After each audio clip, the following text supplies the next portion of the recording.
your host, Cynthia Thompson. If you watch my show regularly, a few weeks ago we had a conversation about Black Lives Matter, but my guest here beside me said all lives matter, which is true, and we want to keep this conversation going. But if you don't remember who was on my show from the last time, I'm going to let them go around and introduce themselves, and let's start with you. I'm Dr. Honeycutt. I'm Wanda. I'm Kit Coble. Vivian Simmons.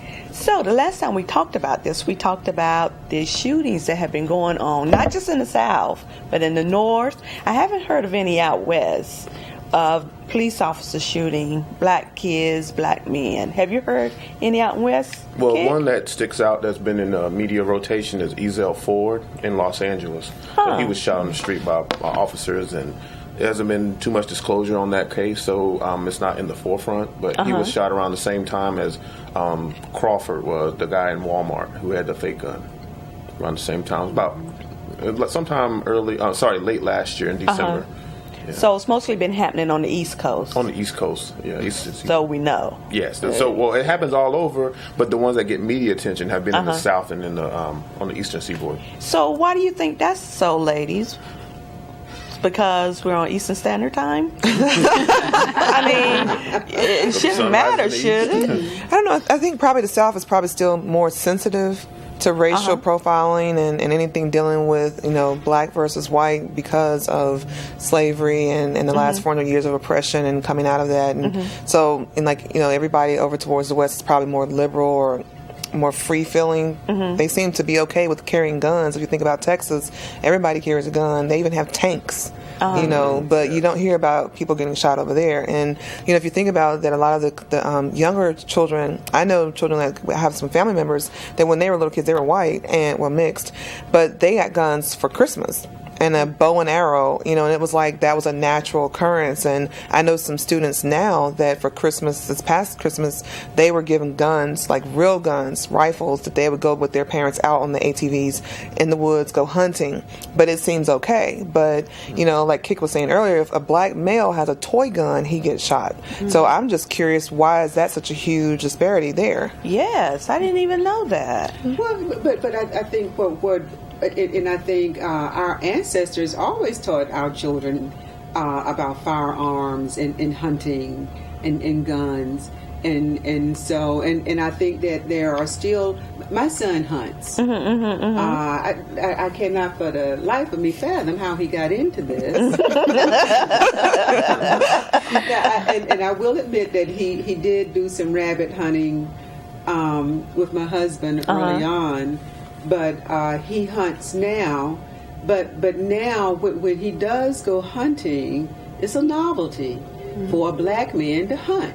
We don't hunt for sport anymore. And I think for a lot of people, hunting and guns is a lot about sport. It's not always about a weapon to use to kill somebody, which it can be used for that, as is so many other things.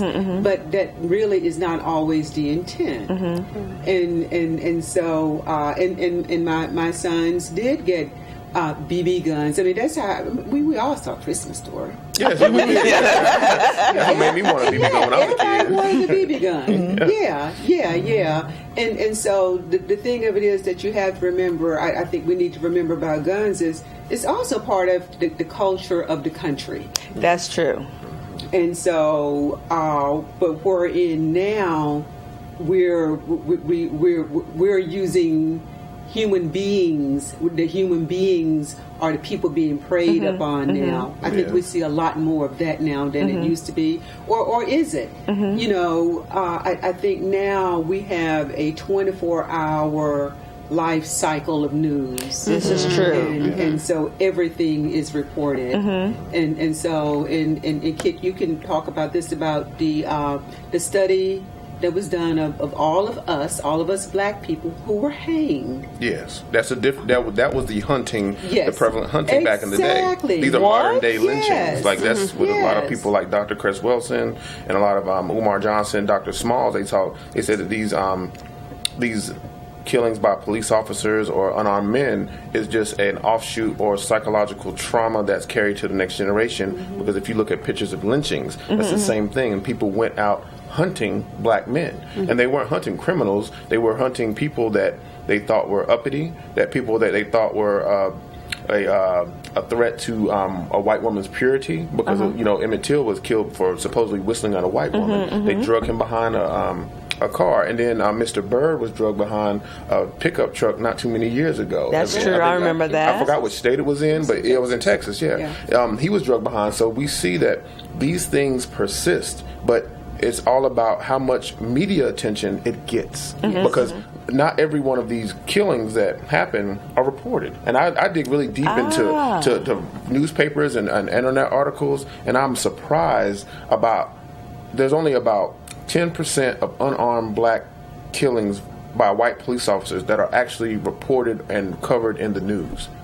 If you do your research, you will find many. And I think that they say we're averaging around 2.2 or 2.5 per week, and that's unarmed. Not even people down in police custody, like what just happened with Freddie Gray, because he broke his back because they didn't properly secure this man, and that's the same as shooting or killing Pretty that person. much. I mean, they stopped at 3 places and didn't give him medical care. That shows a blatant disregard for our lives. But before they put him in the fan, like his back was broke. But even before that, they ran after the man because he made eye contact. That was. I mean, there was no justification. He was too uppity. He made eye contact. That's persisting. Those attitudes persist. Yeah. But I wonder, I really haven't seen a lot of anybody showing how many deaths by like black on black crime just in general, as far as like unarmed or what's going on compared to the officer killings. It's like I would be curious to see exactly how many of those are going on that we don't know about. Because people only post the ones that are officer related, but what about the ones that are done in our community? Well, it's a lot. Statistically, it's high. We know about black on black crime. We live it. We see it. I mean, so much so. I think now that we hear it and we kind of move on. There's a certain callousness about it now, and it shouldn't be that way. But I think we've become kind of like hardened to it. Oh, okay, because it doesn't affect our everyday lives, because we live in different communities, and so I think we hear this and we go, oh, that's really bad, and then we keep it moving. But I wonder if people started standing behind that and protesting every time that happened, would it really, it's almost like those lives don't matter. Those lives are people, any lives, like I'll say, all lives matter, but it's like if we took the time to show and showcase every single life that was of a person that was murdered, whether they were armed, unarmed, it's like, what difference would that make? A huge difference in the way people perceive these officer killings, because then you really wouldn't have time to see the officer killings standing out, because it would be a constant, this person was murdered, this person was murdered, this person was murdered. It's like, then we could really see, oh my God, this is like an epidemic. If you remember back in 1989 during the self-destruction movement, they were the rap community was addressing black on black crime, but we lately have realized that is a misnomer, because most people who are murdered in the communities in which they live and the people they live around. So there's a such thing as a black on black crime, and that's put to the forefront of a lot of people's psyche. But there's also white on white crime, because 89% of blacks are killed by other blacks. But in the white community, 94% of whites are killed by other whites. So what's the bigger epidemic? And the blacks are the smaller minority also. So our percentages, if you compare it, to the actual numbers, would really be small. It would really be smaller, yes. And so a lot of times that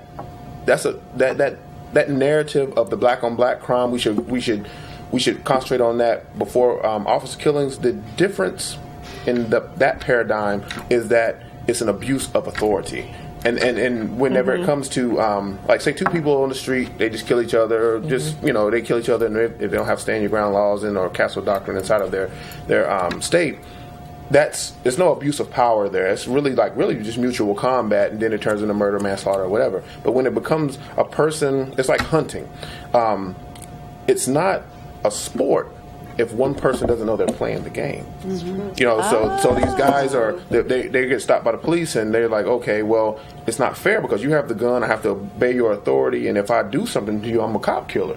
But if you shoot me, you can just say that I was lunging for your gun. It's justified because I was scared. And a lot of times people don't understand that the reason why these officers aren't getting indicted is because when it comes to cops, all they have to prove is that they were in fear of their lives. Not that there was a weapon present or that that person was intending to use a weapon. It's just that intrinsic fear. So at what point do we say that if you were born or raised to think that you're afraid of black people, every killing of a black man will be justified at that point? You know what I'm saying? So, I wanted to ask you, as a black male, how, when you hear about these things, when you wake up in the morning, another, guy has been killed innocently, how does that make you feel? Well, luckily, I feel lucky that I'm not so young as to be perceived as a threat. I can control the way I dress because I'm grown, I have a good job. But what about these kids who are trapped in these communities who are kind of, I don't hate to use the word slaves, but slaves to fashion trends, the hand-me-downs, to having to wear a hoodie because they can't afford a coat. If you can't control your environment, or you can't control the way you're being perceived, or control where you're coming from, or anything, I think that I feel really sorry, or very, I feel saddened by the fact that some kids, when they get to a situation, they can see that anger in that cop's eyes, and they realize that I'm going to do everything I was told. I'm going to say yes sir, no sir, whatever, and then something happens. They still get shot. You know what I'm saying? They still get thrown in the back of a police van or something like that. Every time I hear it, and I hate to be so desensitized to it that I keep thinking it doesn't surprise me. There's another one. There's the statistic that the numbers are going up, and instead of me being saddened by it, now I'm trying to research it to make sure that I can find ways to equip younger people into learning to control their image, to realize that being black isn't about getting that face tattoo. Being black isn't about being a thug. Being black isn't about raising your voice to cops to let them know that you don't care about what they do to you, because they hold all the cards. I just think we need to redefine what our young people think of as blackness, and make sure it's not some combative, suggestive, hypersexualized, just ratchet thing. And they realize they can be black and wear a tie. They can be black and speak properly. Not to, we all black people have two languages they speak. They speak black and they speak interview. You know what I'm saying? We can change it. We can change for the moment. But what about those kids who are marginalizing themselves? Face tattoos, neck tattoos, trying to live up to a stereotype to be accepted by their peers. But when they deal with the world, it becomes a hostile place. Wow. Kick, I think this is a good time for a break. Because then when we come back, I want us to talk about what happened in Charleston, South Carolina. Because this was an adult man that was shot by the police. But we're going to take a break. We're going to talk about that when we get back. Okay?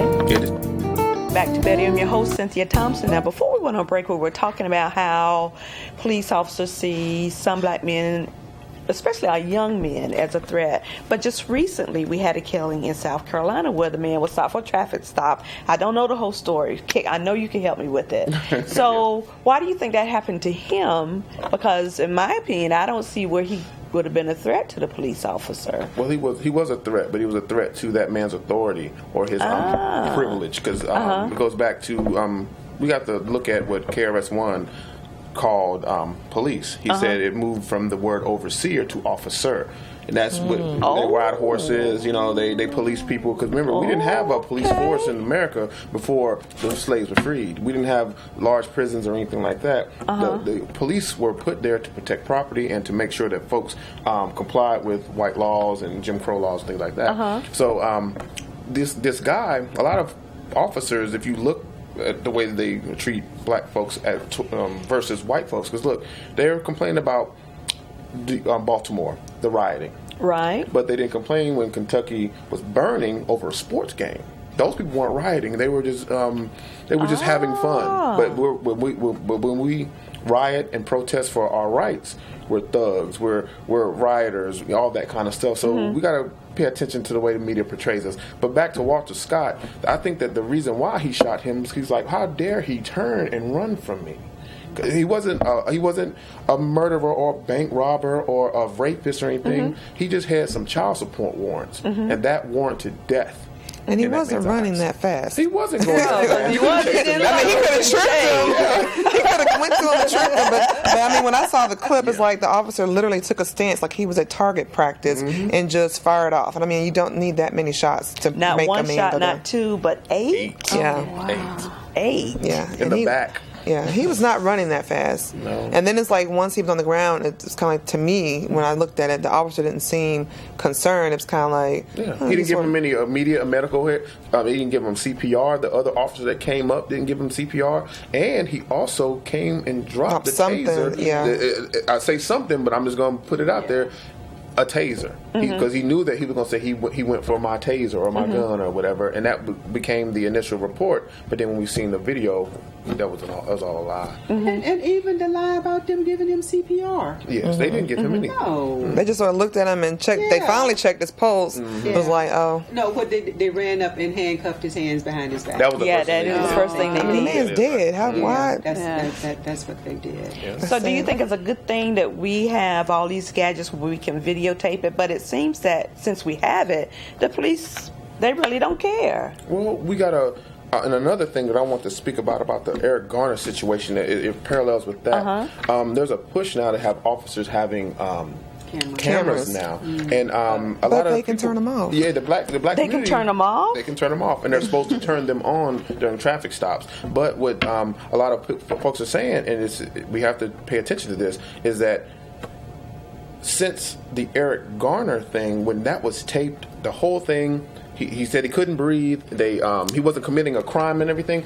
Will those cameras work? Will they be listened to? Let's refresh our viewers on what happened to Eric. Well, he was breaking up a fight in New York. In New York. Yeah, and then he was supposedly selling untaxed cigarettes, and the police came to ask him, his ID and everything, and he didn't make any sudden movements. They just got behind him and choked him. Up on him. Yeah. Choked him out. Yeah, they did. And he said, "I can't breathe," and that's what everybody has on their shirts now. He said he couldn't breathe, and he died of cardiac arrest. You could hear him saying, "I can't He breathe," kept over saying it yes. over and over again. And you were about to say something about the cameras then. Yeah, so a lot of politicians are pushing for body cameras. Some people are trying to veto those. The governors are trying to veto those laws in certain places. But the Eric Garner case shows us that even when we have hard evidence, maybe it won't be listened to. Those cops weren't indicted, and they used illegal chokehold, which was on tape. He didn't pose a threat. He wasn't in commission of a felony. He didn't even have to, by law, show him his ID. But those cameras that they're saying are going to solve the situation, Eric Garner blows that whole theory out of the water.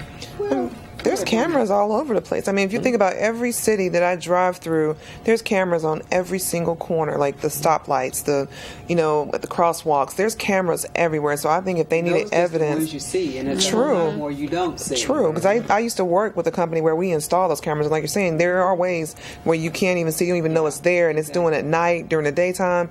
So I believe there's footage available now that they could get if they really wanted. And even with some of the cops that have the cams in their cars, we've seen where the police officer will turn it off or strategically walk or take the person to the side, so you truly can't see what's going on, and then they'll come back into view at the end. It's like, so even with the body cameras, they can turn them off. Well, one of the things that's happening here in North Carolina is the state is working on some laws as to how those cameras, the body cameras, can be used or viewed. Not so much used, but viewed. And so and the state right now is proposing that you have to have permission from a judge to view those tapes. So then they're useless. Well, so on one hand, we here in Charlotte are saying, well, this is what we want, because obviously we've made the purchase of the cameras, we made these investments, but then you have the people on the state side saying, you know what? okay, you can have those cameras. We're gonna make sure you don't see them. Red tape. We're gonna start red tape and bureaucracy. Red tape, exactly, to block it. So and so then we're right back in that box again. You know, unless you find some judge who and the thing of it is that you also had to remember about North Carolina is judges are elected. Oh yes.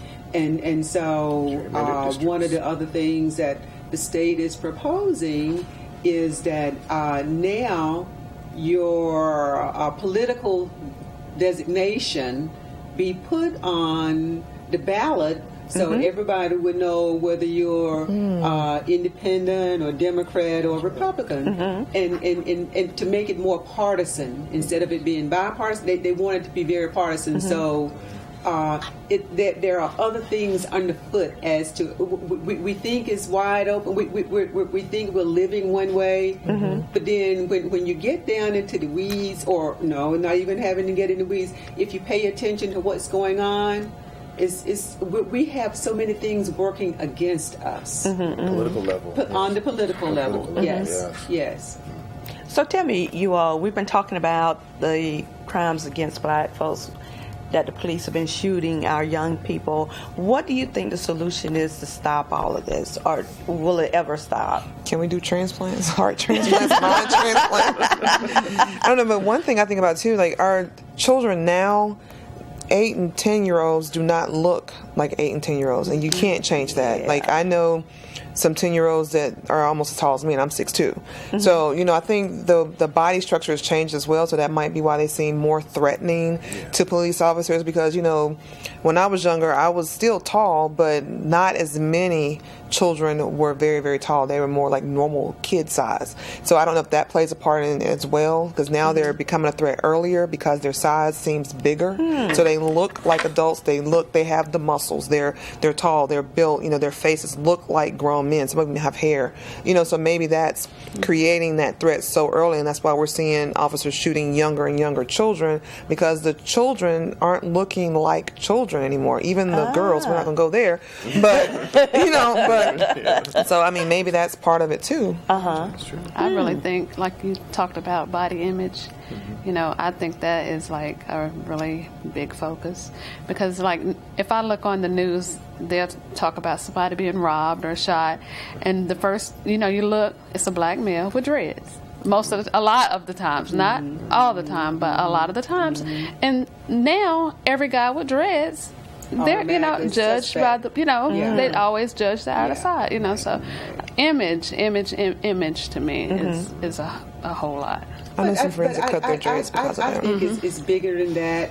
I think you can be clean cut. It does not matter. It's the fact that you're black.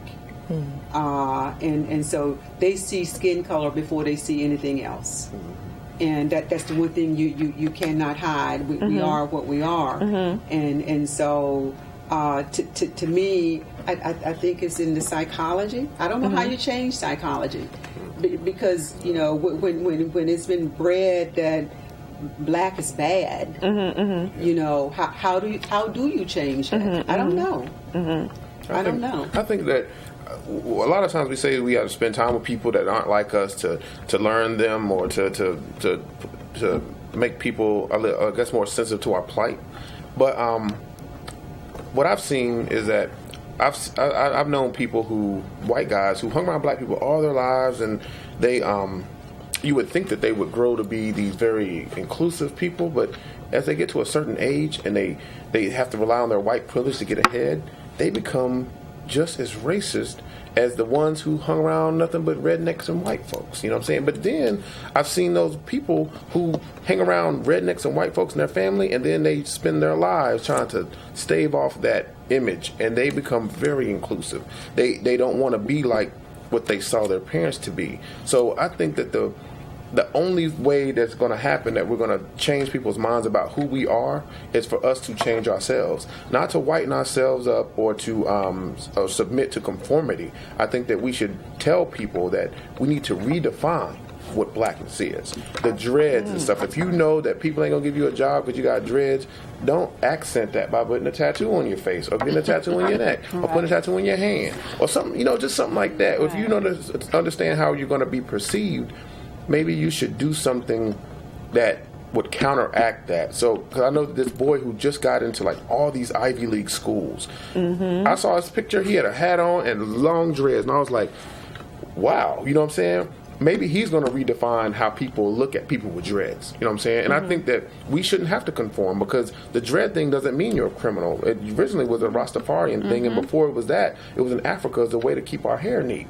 But the media has, like you said, they showing all these brothers that look like criminals supposedly in white eyes and putting them on the screen. So that becomes emblazoned in people's heads that those are criminals. So next time I see the person with dreads, I'm a move away from them. But because of the Obama effect, I think that in the psyche of white folks a lot of times now, they don't fear the thug anymore. They fear the clean-cut brother, because they feel like that person's a threat to their livelihood and their job. So. I think if we focus to get down to the very, very base and focus on being humans and rebuilding the human race, supporting each other, I think that's where it could start. Instead of, I know we cannot get away from black, white, Asian, Hispanic, whatever, but at the end of the day, we are all humans. It's like, and I think people forget that, and they just look at the skin and try to put people into a little box or category. But we are all humans sharing this planet, and we have got to learn how to cohabitate. If we don't, we're going to kill off the planet and ourselves, and then we won't have to worry about it no more. It won't be a problem. It won't be a problem. It'll be non-existent. Yeah, that's true. I see what you're saying about that. But we have to teach people to respect the humanity in other people. Because a lot of times, I think Dr. James Small says that we've always been, or Dr. Clark said that we've always been hospitable to strangers. When back in Africa and things like that, before we were colonialized. But Dr. James Small says that we shop with people. We want to cohabitate with other people, but we have to demand that people respect our humanity, because we are very humanly, we're very humanity based when it comes to people that aren't like us. We want people to know how we live and show them our subtle nuances and teach them how to dance like us and teach them to talk like us and teach them to like the things that we like. But a lot of people don't show that same humanity toward us. A lot of people won't bring us in because they've been conditioned to think that underneath all of our niceties and our pleasantries, that we have this deep, dark soul that wants to take things from you. Like, that's what a lot of folks feel. Like, a lot of white, like if you talk to a lot of folks, they just don't trust black people, and they don't even know why, because it's been conditioned into them at an early age. Again, for coming and talking about this, we could talk on and on and on about this subject, but unfortunately, we are out of time again. So you all must come back again so we can keep this conversation going, and maybe we can find the answer. Okay? And I want to thank each and every one of you for watching my show, A Better You, here on Public Access 21, every Wednesday night at 6 p.m. Thank you so much.